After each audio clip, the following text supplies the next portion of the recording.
안녕하십니까. 4월 13일 수요일 말씀 묵상 함께 시작하겠습니다.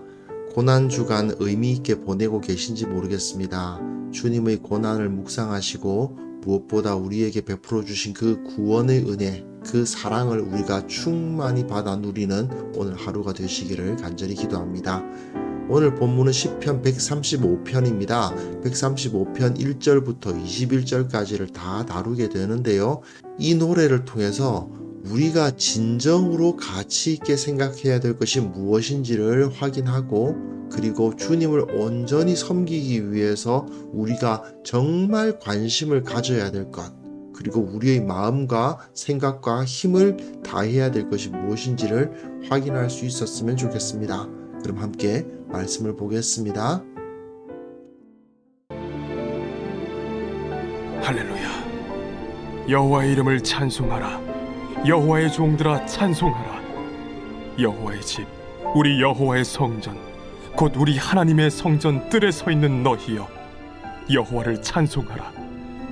여호와는 선하시며 그의 이름이 아름다우니 그의 이름을 찬양하라. 여호와께서 자기를 위하여 야곱, 곧 이스라엘을 자기의 특별한 소유로 택하셨음이로다. 내가 알거니와 여호와께서는 위대하시며 우리 주는 모든 신들보다 위대하시도다.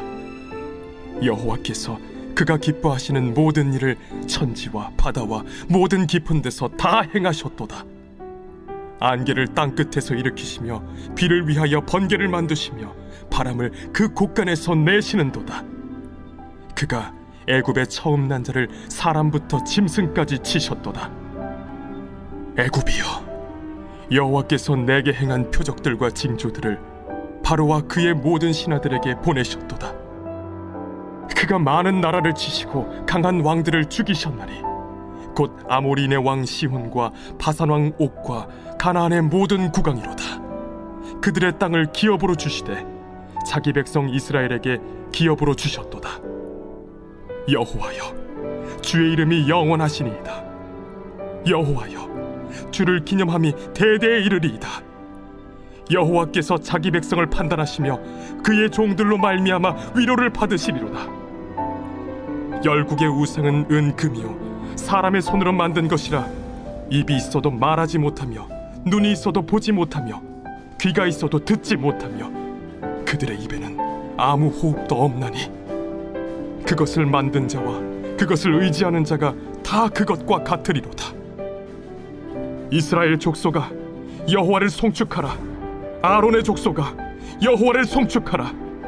레위 족속아, 여호와를 송축하라. 여호와를 경외하는 너희들아, 여호와를 송축하라. 예루살렘에 계시는 여호와는 시온에서 찬송을 받으실지어다. 할렐루야.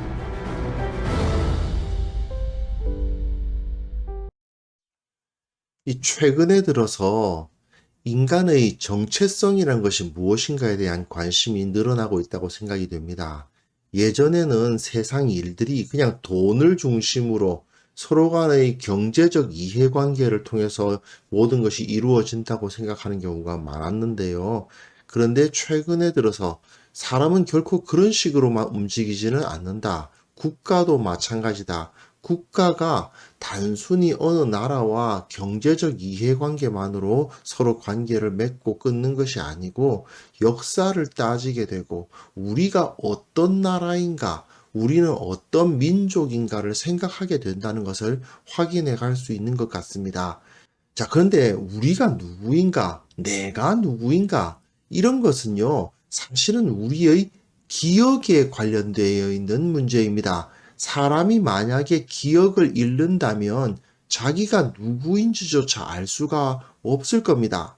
이건 개인뿐만 아니고요, 집단도 마찬가지입니다.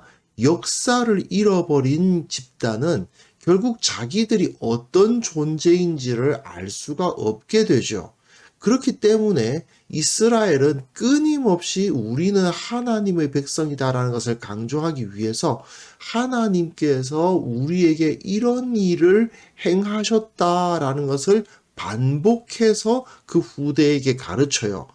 율법이 바로 그런 역할을 하고 있는 것이고요. 또한 율법뿐만 아니라 시편들도 열심히 하나님의 구원의 역사를 노래함으로써 그것을 후대에게 전수하는 것을 볼 수 있습니다. 시편 135편도 그중 하나라고 할 수 있죠. 시편 135편은요, 보시다시피 동시몬 구조로 이루어져 있습니다. 동시몬 구조를 제가 자주 설명했습니다만은 이렇게 처음과 끝이 서로 연결되고 그 다음 부분과 끝에서 그 다음 부분, 끝에서 두 번째 부분 서로 연결되고 그리고 가운데 부분에 그 주제, 클라이막스를 제시해 놓는 것을 말하는 거죠. 135편을 보면 할렐루야로 시작해서 할렐루야로 끝나요. 그리고 하나님을 찬송하라는 내용으로 1절에서부터 4절까지 이루어지고 하나님을 송축하라는 내용으로 마지막 부분 19절부터 21절이 이루어져 있는 것을 보게 되고요. 그리고 핵심부가 여기인데 하나님이 이스라엘에게 출애굽의 은혜와 가나안 정복의 은혜를 주셨다라는 내용의 노래가 이어지는데 그 앞뒤에 그 주위의 우상신들, 이스라엘 주위의 우상신들에 대한 비난과 조롱이 제시되고 있는 것을 볼 수가 있습니다. 이렇게 해서 결국은 하나님은 우리를 저 어리석은 우상숭배로부터 저 어리석은 거짓 신들로부터 우리를 구원하셨다. 그러므로 우리는 저들과 같은 존재가 아니다. 주위 나라들은 어리석게도 우상숭배를 하고 있지만 우리는 우상숭배를 하지 않는 민족이다. 우리는 오직 하나님만 섬기는 민족이다. 이 이야기를 135편이 하고 있는 거죠. 이제 본문 보시면요. 할렐루야로 시작하는데요. 사실 히브리어 원어에 의하면 할렐루야가 정확하게 발음하지만 할루야가 맞습니다. 이게 할렐루야가 된 것은 역사적으로 많은 그 번역이 이루어지다 보니까 히브리어가 이제 할루야인데 이제 할렐루야 이렇게 번역이 많이 됐죠. 그래서 요즘 그 찬양 인도하시는 분들이 할렐루야가 아니고 할루야라는 것을 아시니까 앞에서 찬송 인도하실 때 할렐루야 발음하실 때 할루야 이렇게 할렐 약하게 하면서 할루야 이렇게 발음하시는 분들 많으시잖아요. 나름대로 고민을 하시고 그렇게 발음하시는 거죠. 어쨌든 간에 할렐루야 하나님을 찬양하라 할랄 찬양하다라는 동사에 할렐루 하면은 너희는 찬양하라 남성 복수 명령형이에요. 그래서 너희는 찬양하라 야 하면은 야훼 여호와의 이름을 줄여놓은 형태죠. 그래서 여호와를 찬송하라 여호와의 이름을 찬송하라 이렇게 외치면서 여호와의 종들아 찬송하라. 근데 그 여호와의 종들은 어떤 종들입니까? 우리 하나님 성전뜰에 서 있는 너희여. 제사를 드리기 위해서 하나님의 성전뜰에 서서 모여있는 성도들에게 이 외침을 하고 있는 것이죠. 그런데 이 내용을 보면 어제 우리가 다루었던 134편하고 이어진다는 느낌이 들죠. 하나님의 성전뜰에 서 있는 사람들에게 하나님을 찬양하라고 외치는 것이 134편이지 않았습니까? 135편은 성전에 올라가는 노래라고 되어 있지 않음에도 불구하고 앞의 성전에 올라가는 노래들을 위한 결론의 역할을 상당히 잘 해줘요. 여하튼 앞부분에서 계속해서 여호와를 찬송하라.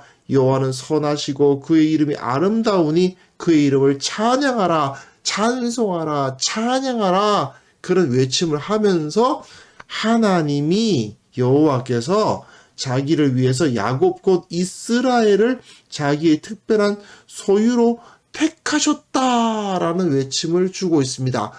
하나님이 이스라엘을 다른 민족과는 달리 다른 족속들, 다른 우상을 섬기는 족속들과는 다르게 취급하셔서 오직 하나님을 알게 하셨다라는 노래를 부르고 있는 거죠. 그리고 그 다음에 보시면 이 주위의 다른 신들이 엉터리다 하는 것을 선포하는데 우리 주는 모든 신들보다 위대하시다라는 선언을 합니다. 주위에 사실 신이라고 불리는 존재들이 많잖아요. 그러다 보니까 저것도 신이고 저것도 신이고 너네만 신이냐, 우리도 섬기는 신이 있다, 이렇게 말하는 자들이 있는데, 이 시인은 그건 전부 다 엉터리들이다. 우리 하나님이야말로 천지와 바다와 모든 깊은 데서 그가 기뻐하시는 모든 일을 행하시는 분이시다라고 선언을 합니다. 사실은 하늘, 땅, 바다, 깊은 곳, 이런 것은 그 당시에 수많은 신들이 존재한다고 여겨졌던 장소들이에요. 그러니까 하늘을 관장하는 신이 있고, 땅을 관장하는 신도 있고, 바다의 신도 있고, 저 지옥의 신도 있고, 그렇죠. 그리스 신화 보시면 아실 수 있지 않습니까? 사람들은 그 수많은 신들이 있다고 생각하고 그것을 각자 나름대로 섬기고 있는 거죠. 우리는 하늘 신이 좋을 것 같아. 우리는 땅 신이 좋을 것 같아. 이런 식으로 섬기고 있는 것인데, 시인은 그건 전부 다 엉터리다. 하나님께서 모든 일을 천지와 바다와 모든 깊은 데서 다 행하시고, 안개를 땅 끝에서 일으키시며 비를 위하여 번개를 만드시며 바람을 그 곳간에서 내신다라고 선언합니다. 이건 특별히 이스라엘과 정말 가까운 곳에서 사람들이 섬겼던 신 바알이죠. 바알이 번개와 비의 신이고, 안개를 일으켜서, 그러니까 구름을 일으켜서 이 땅을 적시는 신이다 라고 사람들이 믿었는데, 아니다 이거죠. 바알은 엉터리다. 여호와 하나님이야말로 참된 하나님이시다라고 노래를 합니다. 그리고 이제 이 부분이 이제 핵심부죠. 이 핵심부 앞뒤를 앞에 좀 전에 본 것처럼 이제 다른 신들에 대한 비난, 그리고 이 핵심부 뒤에도 보시면 우상 이야기가 나올 거예요. 이 시는 핵심부를 제시하면서 하나님께서 우리를 구원하시기 위해서 어떤 일을 하셨는가를 기억해요.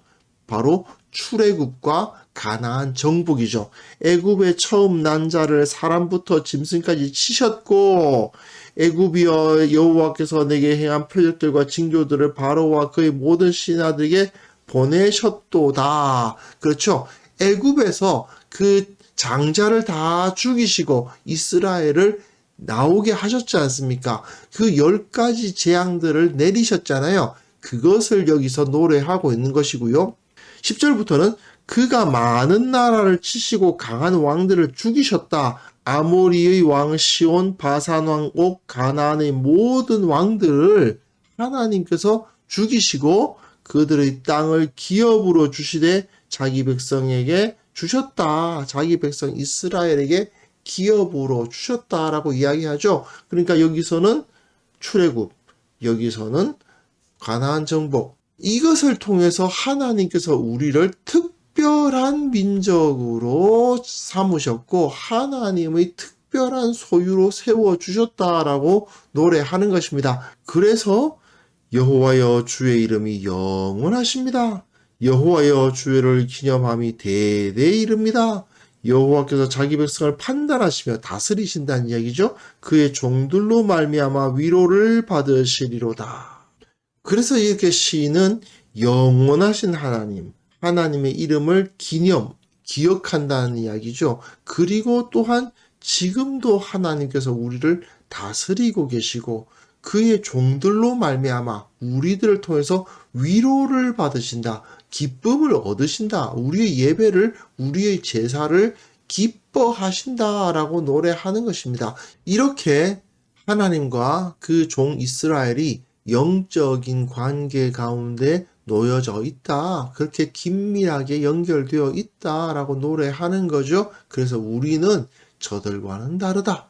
우리는 저 어리석은 이방 민족들이 섬기는 그 우상을 섬기는 자들과는 다르다. 우리는 오직 하나님만 섬기는 하나님의 백성이다 라는 선포가 이루어지고 있는 것입니다. 그래서 다시 한번 시인은 그 주변의 우상을 숭배하는 자들을 조롱하고 있는 거죠. 그 우상은 은과 금이다. 사람의 손으로 만든 것일 뿐이다.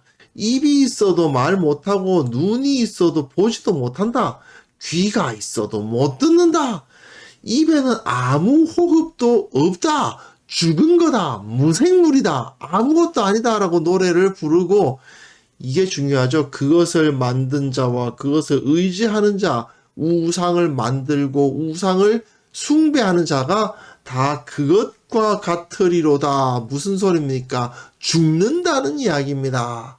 영원한 생명 가운데 그 기쁨을 누리지 못하고 죽게 되어 있다라고 선언하는 거죠. 그런데 이 노래를 우리가 볼 때는 아하, 우상들을 조롱하고 있구나 하고 끝나겠지만 이 당시에는 이게 결코 단순한 문제가 아니에요. 왜냐하면 사람의 눈으로 볼 때에는 그 이방의 우상들이 굉장히 강력해 보이기 때문입니다. 사실 엄청나게 크고 화려하게 만들어요. 성경에서 솔로몬 성전만큼 화려한 건물은 없지 않습니까? 그런데 성경의 식양대로 만들어 보면요. 그 길이가 30m 정도밖에 안 됩니다. 애굽의 신전에 비하면 그야말로 초라하기 짝이 없는 조그마한 건물에 불과해요. 물론 거기에 금을 발라놓고 뭐 했다고는 하지만 금을 발라놓기는 다른 우상신전들도 마찬가지고요. 그러다 보니까 이스라엘 사람들의 눈으로 보았을 때 하나님의 성전은 다른 우상신전들과 비교해 봤을 때, 그리고 하나님은 신상 자체가 없잖아요. 하나님의 발등상으로 여겨졌던 그 언약궤, 그것도 기껏 사람들이 메고 다닐 수 있을 정도로 조그만 것에 불과하지 않습니까? 다른 우상신들은 그야말로 위압감을 느낄 정도로 어마어마하게 크거든요. 이스라엘은 그 거대한 신들을 섬겼을 때 오히려 패배와 기근을 경험할 수밖에 없었습니다. 그렇기 때문에 우리는 눈에 보이지 아니하시는 참된 하나님, 작은 성막과 성전에 거하겠다 하셨던 그 진정하신 하나님을 섬겨야 한다라고 시인은 노래하고 있는 것입니다. 그리고 이제 마지막 부분에 이스라엘 족속아 여호와를 송축하라. 할랄 동사를 쓰지 않고 이제 바락 동사를 써서 바라쿠, 할랄이라는 원형을 그냥 할랄 하면은 너는 찬양하라가 되는데 할렐루 하면 너희는 찬양하라가 되거든요. 바락도 마찬가지예요. 바라쿠 하게 되면은 너희는 송축하라. 그러니까 축복하라는 말이죠. 그런데 그 송축하는 주체가 이스라엘 족속아 여호와를 송축하라. 아론의 족속, 그러니까 제사장들아 여호와를 송축하라. 레위 족속아 여호와를 송축하라. 여호와를 경외하는 너희들아 여호와를 송축하라. 이렇게 선언하고 있어요. 이것은 성전을 강조하고 있는 것이라고 생각하시면 됩니다. 다른 어디에서가 아니라 이 예루살렘 성전에서 하나님을 섬기는 것이다 라고 보시면 돼요. 왜 그렇습니까? 제사장과 레위 족속이 제시되잖아요.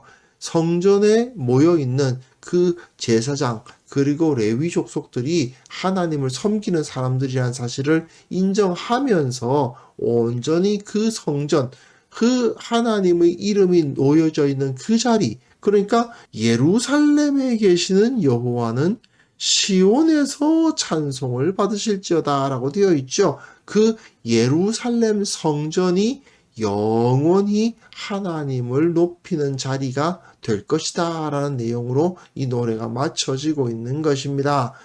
사실 이스라엘 역사만 보면요.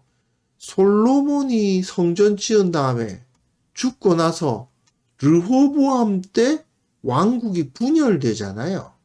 그리고 그 북이스라엘을 다스렸던 여로보암은 그 백성들이 예루살렘 성전에 가서 제사하다가 자기를 배반하고 자기를 죽일까봐 단과 베델에 금송아지를 만들어가지고 예루살렘까지 갈 것 없다. 여기서 하나님을 섬기자. 그렇게 해가지고 결국 성전이 솔로몬 11년에 완공이 됐고 그가 40년 동안 통치했거든요. 그리고 그 솔로몬이 죽고 난 다음에 그 아들 때에 왕국이 분열됐고, 그리고 북이스라엘 백성들은 예루살렘에서 예배하지 않았단 말입니다. 그럼 12지파가 제사장과 레위인이 인도하는 제사를 드린 기간이 얼마나 되는가? 한 30년 되는 거예요. 그렇게 길지 않습니다. 그러나 시인은 모세의 언약에서 규정된 그 제사장과 레위인, 그리고 다윗의 언약에서 규정된 예루살렘 성전에서 예배해야 한다. 그래서 이스라엘 족속아, 유대인들만 말하는 게 아니고, 유다 사람들만 말하는 것이 아니고, 이스라엘 족속아, 우리는 모두 이 예루살렘에서, 이 시온에서 하나님을 찬양해야 되지 않겠느냐? 왜? 하나님께서 그 율법을 통해서, 그리고 다윗에게 주신 언약을 통해서 여기서 예배하라고 말씀하셨으니 우리는 그것을 따라서 하나님을 온전히 예배하자라고 노래하면서 135편을 마치고 있는 거죠. 이스라엘 백성들에게 있어서 말입니다. 하나님께 제사를 드리고 함께 모여 하나님을 찬양하는 것, 그건 어떤 것보다도 소중한 일이었습니다. 사실 세상의 다른 신들이 훨씬 더 화려하고 훨씬 더 강력해 보여도 이스라엘 백성들은 그 작고 초라해 보이는 하나님의 집을 찾았던 사람들입니다. 그리고 거기서 예배하길 갈망했던 거죠. 크고 화려한 신상, 신전, 그게 중요했다면 이 사람들이 그런 행동을 하지는 않았겠죠. 그렇다면 이 사람들에게 중요했던 건 뭘까요? 성막, 그게 중요해서일까요? 사실은 그것도 아니에요. 성막 자체가 중요한 게 아니에요. 그 성막을 지으라고 하셨던 하나님의 말씀이 중요한 거죠. 그 하나님께서 자기들을 구원하셨던 구원의 역사가 중요한 거죠. 따지고 보면 그 주위에 그 강력해 보였던 수많은 우상들, 우리는 알고 있는 우상이 거의 없습니다. 솔직히 그 우상신들은요, 그 나라가 망하면 같이 망했어요. 그러다 보니까 신들의 역사가 그렇게 길지가 않습니다. 수천 년 동안 이어져 내려온 영원한 하나님, 우리 하나님밖에 안 계십니다.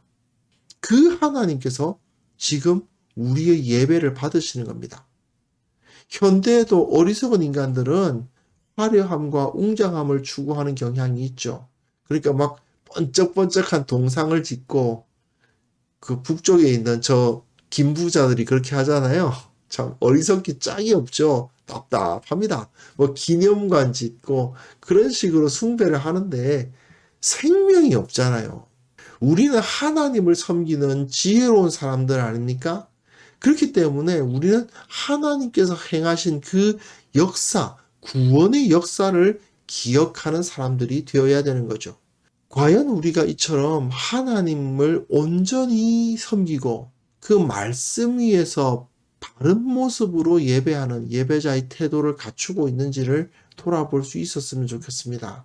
세상의 더 화려하고 더 흥미롭고 더 강력하고 더 유익해 보이는 것들, 그것 따라다니느라고 정작 우리를 사랑하시고 우리에게 은혜를 베푸시는 하나님을 예배하기를 잊어버리고 있지는 않은지, 그걸 가볍게 여기고 있지는 않는지 반성해 볼 수 있었으면 좋겠습니다. 그래서 우리가 신앙의 본질, 주님께서 우리에게 베풀어 주셨던 그 구원의 역사를, 그 말씀을 온전히 깨닫고 그 말씀 위에 서서 온전한 모습으로 주님을 예배하고 주님을 섬기는 자들이 될 수 있기를 위해서 함께 기도했으면 좋겠습니다.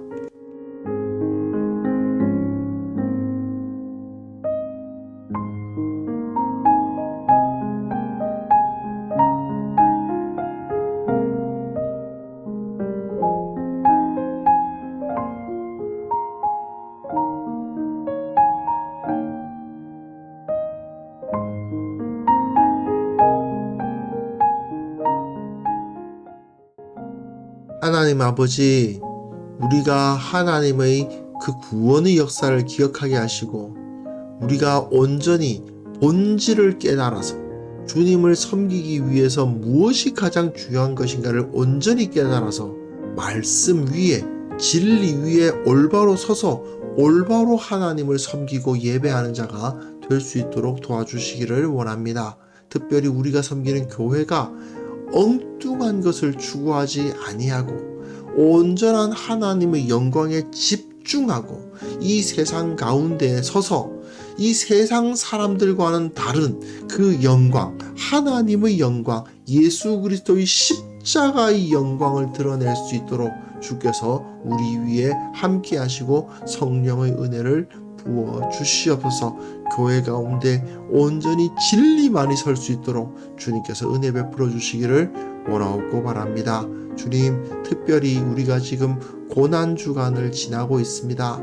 주님의 사랑, 주님의 그 희생, 그 은혜 늘 묵상하는 하루가 되게 하여 주시고 이 한 주간 정말 주님께서 걸어가셨던 그 길 온전히 깨닫게 하여 주시고 나를 구원하신 그 주님의 역사가 내 삶 가운데 살아 숨쉬는 그런 은혜를 체험케 하여 주시옵소서. 오늘 하루 정말 주님을 따라서 주님의 뒤를 따르는 제자답게 살아가기를 원합니다.